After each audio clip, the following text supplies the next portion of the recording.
A gente fez uma primeira gravação e a gente utilizou 3 câmeras, só que nessa primeira gravação era uma conversa apenas de 2 pessoas. Então a gente não precisava desse setup que a gente tem hoje aqui. E para a gente contribuir com o movimento num setup de 2 pessoas, a gente trouxe um trilho de 8 metros, um ligeirinho, né, que fez muita diferença, não só para a conversa, mas pelo que esse espaço enorme, gigante pede. A escolha disso trouxeram alguns desafios, né?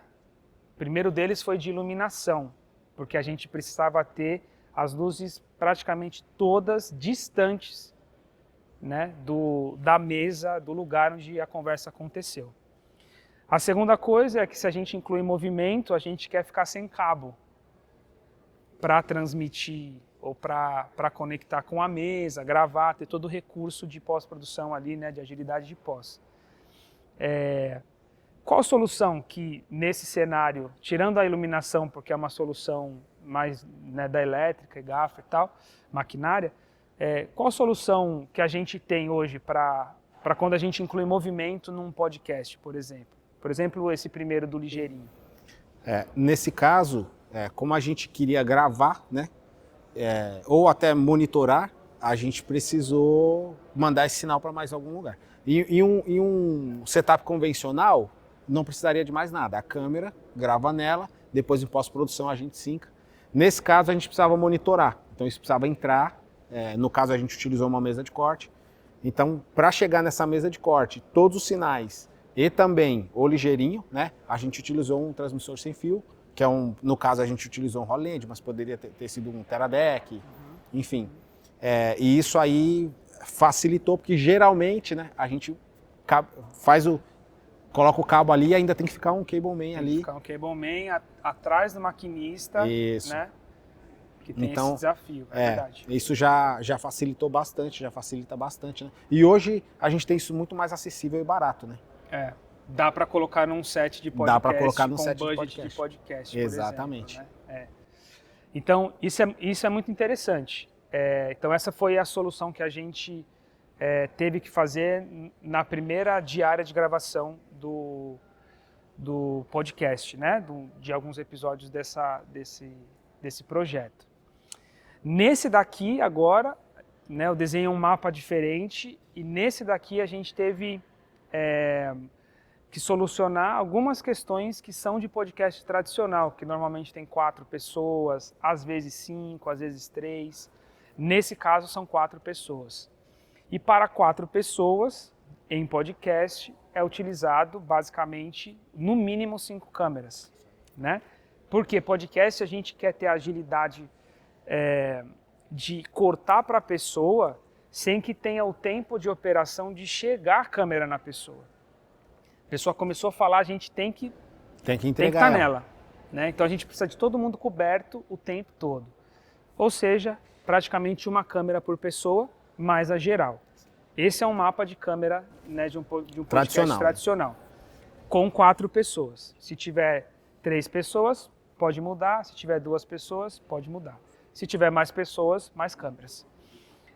Nesse cenário aqui, o que a gente quis fazer foi agregar em movimento em lugares que não são comprometedores e que agregam a narrativa, a conversa que eles vão ter, né? É inovador porque a conversa é sobre inovação também. Faz parte da linguagem. Né? Nesse sentido já faria parte da linguagem. Mas na minha percepção, e a gente estava até conversando isso ontem ali enquanto comia um hambúrguer gostoso, né? Que você não comeu, né? E eu fiquei chateado com você. Não como. Então, que até as passagens, movimentos, não só do slide, né? De movimento de slide, mas da pan combinado com o slide, a rotação da cabeça, tudo isso, a passagem de foco, tudo isso contribui para o espectador ficar engajado, ser mais dinâmico para ele assistir, contribui para a conversa. A gente estava falando, às vezes dá para a gente usar um movimento combinado com uma passagem de foco, quando uma pessoa está terminando de perguntar e passando a bola para outra. Tudo isso é um caminho narrativo muito legal. Fora a estética, que a gente adora, né? Então, como você falou, movimento para mim é um plus assim, necessário para a narrativa, mas também esteticamente eu acho muito bonito. Nesse cenário aqui a gente decidiu trabalhar com 5 câmeras, então, que é o padrão, porque são 4 pessoas, e as 2 câmeras que serviriam apenas para uma pessoa estática, eu resolvi colocar num Dana Dolly para a gente ter mais possibilidades de takes, ela ser operada a todo momento, ou parte do momento, e ela colaborar com essa estética, né, em movimento bonita e também ajudar a narrativa, né? Então colocamos um Dana Dolly de cada lado. Isso traz uma responsabilidade enorme, tanto para o operador quanto para o diretor de vídeo, que no caso vai acontecer daqui a pouco e você vai cortar enquanto dirige os cinegrafistas, né? E tendo essa sensibilidade, o que eu sempre falo do bom DTV, né? Ele consegue antecipar o tempo. Então, tendo essa sensibilidade de saber o que vai rolar, de cantar a bola, Preparar ali, dirigir o cinegrafista, o cinegrafista também de ter a sensibilidade, que isso torna ele mais ágil. Sim, então, sim. Isso é algo que você faz parte da sua escola, né? Que você veio do meio até musical, fazendo DVDs, e lá você desenvolveu algumas dessas corte, skills, né? Corte, E só que aí deixa muito mais complexo, né? A operação. Talvez seja até por isso que a gente não tenha nenhum podcast com formato parecido com esse. E o que também, né, a gente já conversou, é arriscado.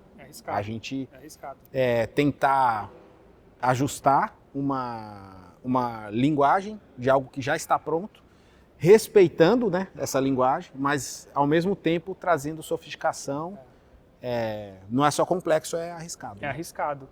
Não esquece de compartilhar. Manda esse vídeo para alguém que está na tua cabeça agora, tá? E também não esquece de dar o like, apoiar nosso conteúdo e deixar os seus comentários. A gente quer saber o que você tem interesse em saber, se aprofundar, conhecer mais e até o que você tem para dividir com a gente sobre tudo isso que a gente está fazendo, beleza? Eu conto contigo. Um abraço.